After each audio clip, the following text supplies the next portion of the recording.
Thank you for joining me for my midweek episode of Real Women's Stories. I'm going to be talking about Mother's Day, but not in a sense that I want you to switch off when you suddenly hear that, because I appreciate that Mother's Day means something different to each and every single one of us.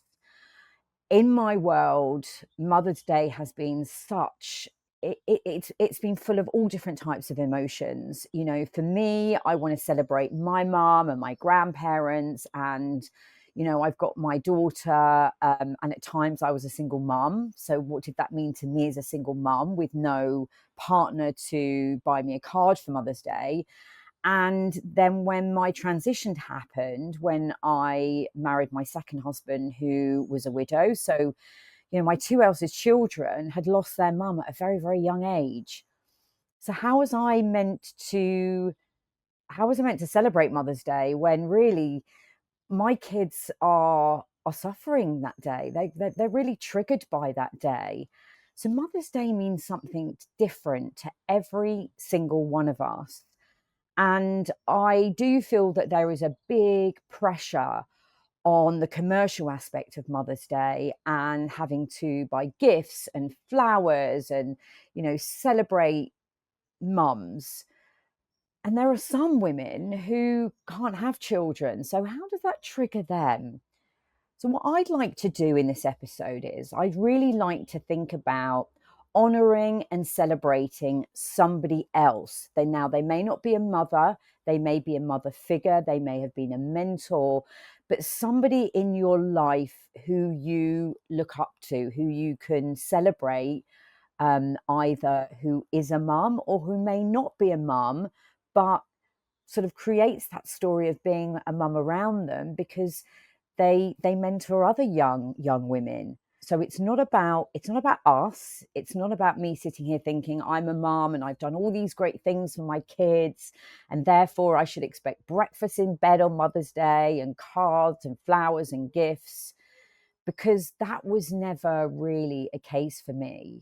It was an uncomfortable day, and I knew that I couldn't have expectations because my children didn't have their mum around, and one of my kids did. So how do you navigate those situations, and how do you spend the day, and how do we approach the day without feeling triggered and anxious and upset and pretty much dreading it?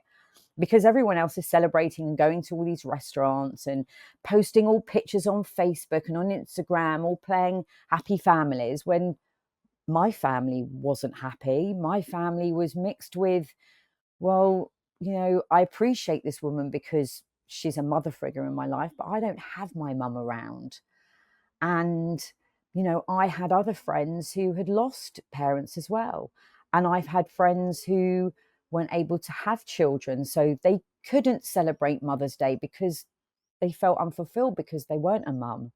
If you are in a situation where you might have lost a parent, lost a mum, or in fact, you're like me who has a family and young children who don't have a mum, why not light a candle? Why not dedicate Mother's Day to that person who isn't here anymore? So whilst there may be lots of posts going out on Facebook and Instagram about, you're seeing other families celebrating Mother's Day, why not donate this day to somebody else's memory? Why not buy a card and write in that card celebrating that woman who is not here anymore, that mother who is not here anymore, and put that card up, and it's about them. It's not about us. It's not about us today. It's about celebrating this woman who is not here anymore and who you can honor and respect and remember on Mother's Day.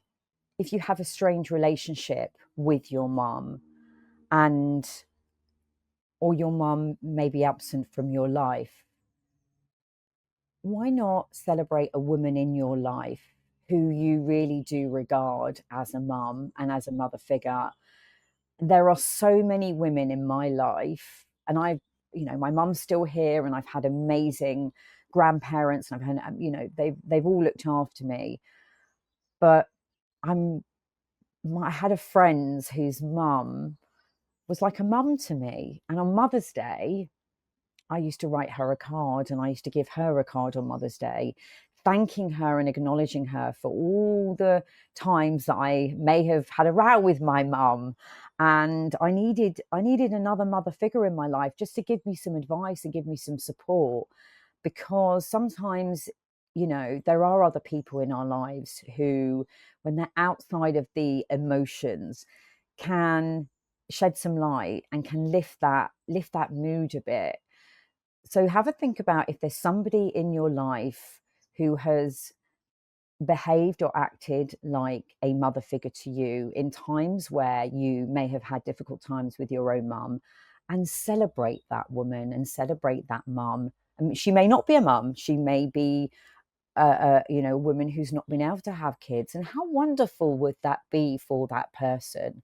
So again, let's think about celebrating somebody else who has done something in your life that you look up to, that really has filled you with a lot of love and a lot of admiration, and you just want to say thank you to them. So what about those wonderful women who have been unable to have children? Why not offer them your support? Why not give them your support? And if you have kids, why not bring them into your world? Because as mums, we struggle with our own children. So why not ask that person, would you be able to help me with my kids? Because I'm struggling at the moment, and I would love you to be a part of my family and to be a part of, you know, them growing up. So it then invites them into a space that they can help you with your children, because they might not have been able to have children themselves. I know this one's quite difficult, and I do feel quite uncomfortable talking about it, but I do have friends who have helped me with my kids. And by sharing our motherhood with friends who have been unable to have children, so by sharing your experiences about being a mum with other women who have been unable to have children, they can then have the benefits. And you know what, they can deal with the good stuff, because they'll be the people that your kids can go to when they're sort of having a bad time with you as a mum, and they'll get all the nice experiences. So, you know, it's about sharing that. It's about inviting those wonderful women who are struggling having kids, or who haven't been able to have children, into your space, into your family, and allowing them to connect with your kids. Now, if you don't have kids and you're listening to this, think about how you could maybe offer your guidance and your support to a child, to a young female growing up, so that you don't feel alone on Mother's Day. You can feel empowered. Mother's Day doesn't mean you have to give birth to a child. It can mean that we can celebrate anybody who is mentoring and offering their guidance to children. It's not just about the word mum and biologically giving birth. My kids, I'm not their mum. And, you know, I've been able to share my guidance and my love with children who aren't mine. So I would invite you to think about Mother's Day in a slightly different way. If you can find that strength, and if you do have young kids around you and you can't have children and you don't have children, because there are kids out there who do need motherly support. They may not get on with their mums, their biological mums, or there may be times, and I know that there were times where I probably phoned up my mum's friends and said, "Oh my God, my mum's driving me mad. I just need some advice." Why can't we do that? We can be that person to other people. We don't just it's not, Mother's Day just isn't about the fact that you are a mum. We can lean on other people as parents, and we can find mother figures, and we can offer our support to children, to families who might need it, and who just might need an extra mother in their lives that doesn't have a go with them about leaving their shoes about cleaning their bedroom.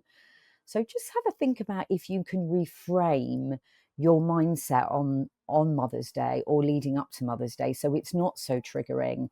So you can help another young person, and you do feel empowered as a woman with your motherly instincts, even though you may not have your own children. I'd like to talk about expectations, because as a mum, when you first have your kids, your expectations on Mother's Day, oh, it's my first Mother's Day, let's celebrate me being this amazing mum. And, life isn't always like that. I don't feel that we should have expectations on anyone celebrating us as being a mum. I think we as women should feel empowered and acknowledge ourselves about being parents, because otherwise we can only feel disappointed if we set our expectations high. You may be a single mum and your kids don't get you a card. That's because the kids, and that's because they might be teenagers and they're selfish as kids growing up. We all were. So, don't take it personally. If your kids do not give you a Mother's Day card or a gift, we shouldn't have expectations as mums on Mother's Day.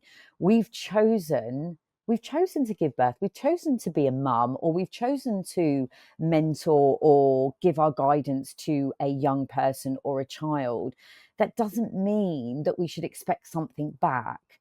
We should start thinking about how we can celebrate our fellow mums or our fellow women friends who have been like mothers to either our children or to other people's kids.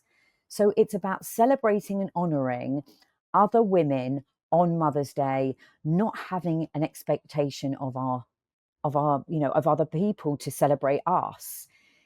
I always think the world is about giving. It's not about being selfish and looking inwardly. We should look outwardly. We should celebrate other people, and the expectation shouldn't be on ourselves.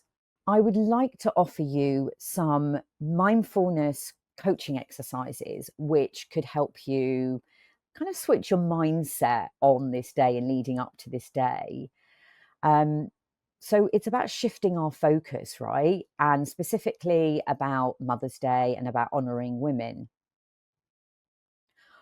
Why don't you make a list of people, of women in your lives who have given you some guidance, who have really played an impact on your life? Write a list of all those wonderful women who have either done some amazing things for you in kindness or cared for you, or if you had a situation that you needed help with.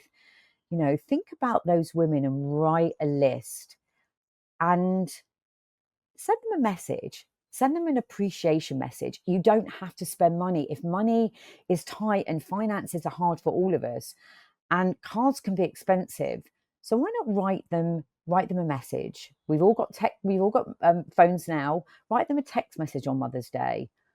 Thank you so much for being in my life on Mother's Day, for doing whatever you've done, whatever the action was, and tell them how it made you feel. How it made you feel when they did that wonderful thing for you. And you know what? That's going to make someone's day. And they may not be a mum, but they can feel celebrated on Mother's Day. What about partaking in an act of kindness on Mother's Day? What about, thinking about, have I got a neighbour, or is there an elderly person that I can help? Why does it always have to be about flowers and cards? Why can't we do an act of kindness? Like the message, why not knock on your neighbour's door, and why not say, hi, it's Mother's Day, I just want to celebrate you, and maybe acknowledge them for something they've done, or ask them, if they need a help with anything, or are they doing anything on Mother's Day? Would they like to have a cup of tea with you? Would they like to celebrate it with you if they might be on their own? So people don't feel like they're alone on Mother's Day, and they can feel celebrated. So it's, think of an act of kindness. Think of something nice that you can do. Can you go and get someone shopping? Can you help them out? Can you look after their kids? For if you've got a mum that's if you've got a friend that's a single mum, maybe you could say to them, look, do you want half an hour or an hour? I can have your kids for an hour while you need to go and have a lovely hot bath or take a shower, or you want to get your nails done. So something that will benefit that person who is alone and who has kids, and who, may not have a partner that will give them a card on Mother's Day and celebrate them on Mother's Day. There's something that I think is really powerful about writing and expressing your feelings in a letter. So why not write a letter to somebody? We write text messages and that's fine, but there's something about a handwritten note or letter that you could write to somebody and celebrate them for being a mother figure in your life, or some kind of mentor in your life, or thank them for something that they've done, or even just remembering them. Maybe they don't live in the same country as you, but maybe you remember them from when you were younger and you spent time with them, or they even spent time with you, your mum, and the family. So write a letter. And I do think there's something really special about putting pen to paper, because our emotions start kind of being created, and we start writing down how we're feeling. And there's nothing better than having a handwritten letter in the post. I cannot remember the last time I had one. And my grandma used to love writing letters. And I did something really special for her one Mother's Day. There was a company, and they create a box for you, and inside this box you can put messages. And I wrote 2 weeks worth of messages to her with memories of things that she had done for me. Why not do that? Why not create a lovely little box and write memories or thank you notes or specific things? If you have got a grandma who is getting older, and you feel that time is running out, or even if it's just for a friend, that takes a lot of care and consideration. And what you do is you have the days, and each day, so they don't open the box and read all of the messages in one day. They will pick out every morning. They'll wake up and they'll open that box and they'll read that note. You can do a week's worth, you could do 2 weeks worth, you could do a month's worth, depending on how much time you have. But that's a really special, thoughtful gift to give somebody. And it's acknowledging them. And as I said, it doesn't have to be a mum. It could be somebody who may not be a mum. But how nice would that be in the lead up to and around Mother's Day, that somebody has been given something to acknowledge the thoughts and the special actions that they have done for you, and you look up to them and they inspire you, or they might have done something for your kids. Have a think about honoring that person and doing something really special for that person. If you are a mum and you do have expectations on Mother's Day, but you kind of know it's not going to go the way you want it to, well, how about letting go of painful expectations?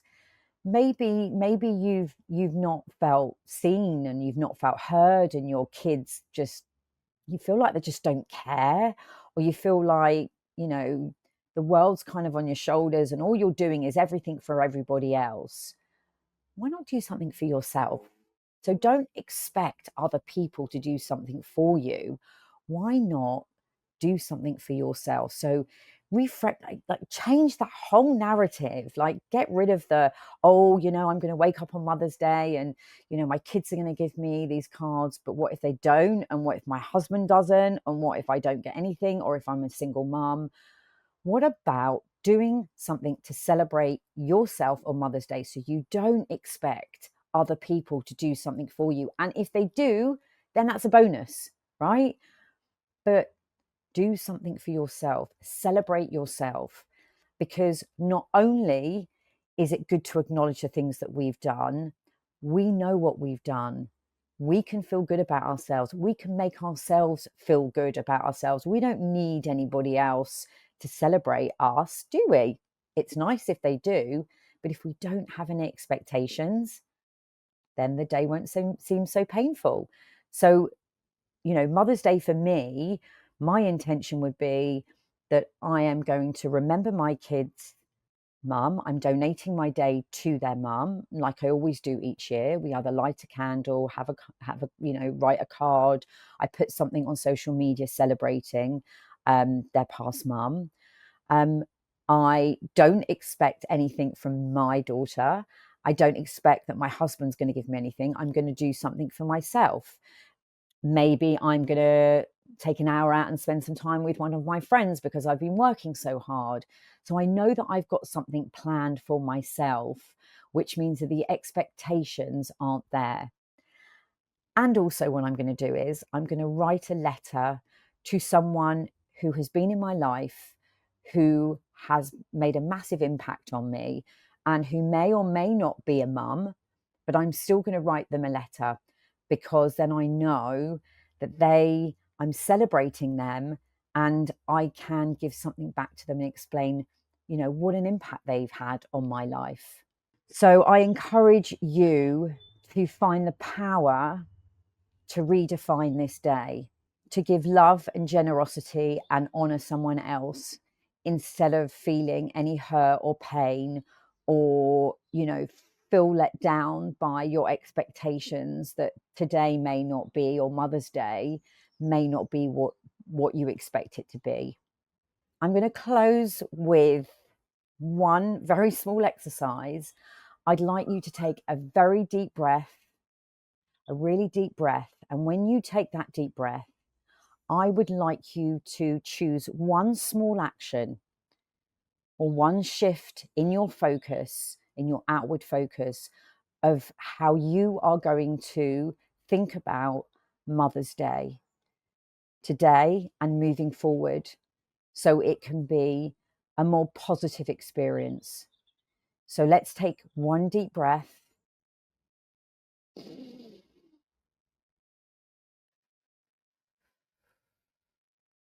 And think about, what's the one thing that I can do to make Mother's Day more empowering, more positive, and a better experience, not only for me, but for any other woman that I know on this particular day. I really hope that you have found some light in this episode. Like I said at the beginning, it's so triggering, Mother's Day, for so many people. It means so many different things on so many different emotional levels. And because we can't get, because the noise is all around us, because it's in every card shop we go into, it's on TV, on any kind of advertisements, it's going to be on social media. So let's think about how we can step into the day being positive. Think of it, what does this mean to you? How can you reshape Mother's Day? How can you reshape these triggering times for you so that it can be positive for you, for other people, and anyone around you? And I would encourage you to share your experiences with us, with this community. We're all real women. We all go through stuff. I'm speaking about this day in real terms. It's uncomfortable for me to even talk about it, because I know that I feel sad for some people. I feel sad for my kids who don't have their mum around. So how can we try and reframe this, and how can we try and celebrate this day so you guys don't feel alone? I would encourage you to engage in this community. I created this podcast for a reason, to empower and inspire women. And I know this day is so triggering and can be upsetting for people. So why not share your experience and your story with this community? I'm happy to do an episode, a follow-up episode on this. If you do want to interact with me, you can email me It's TheRealStoriesPodcast@gmail.com. TheRealStoriesPodcast@gmail.com. And I also believe that there is a new message button. If you go to the show, you can instantly send us a message. Let's get talking. Let's get this community engaging with each other. This is why I started this podcast. This is why I created Real Women's Stories. So we can talk about all that stuff that we feel uncomfortable talking about and we don't know who to talk about the situations with. If you do find Mother's Day triggering, you can get in touch with me. I would be happy to chat to you as well, personally, on a one-to-one basis. I can give you some complimentary coaching on this particular topic and on this day. I've been through it. I'm living through it. I'm a mum. I'm in a difficult situation in my own family setting. So I would be more than happy to help you if you want to get in touch with me. So if you've enjoyed this episode of Real Women's Stories, why not tune in next week to my guest episode? We do 2 episodes a week. I do 1 guest episode and 1 coaching episode. So if you've enjoyed this particular topic, why not tune in to my next episode of Real Women's Stories?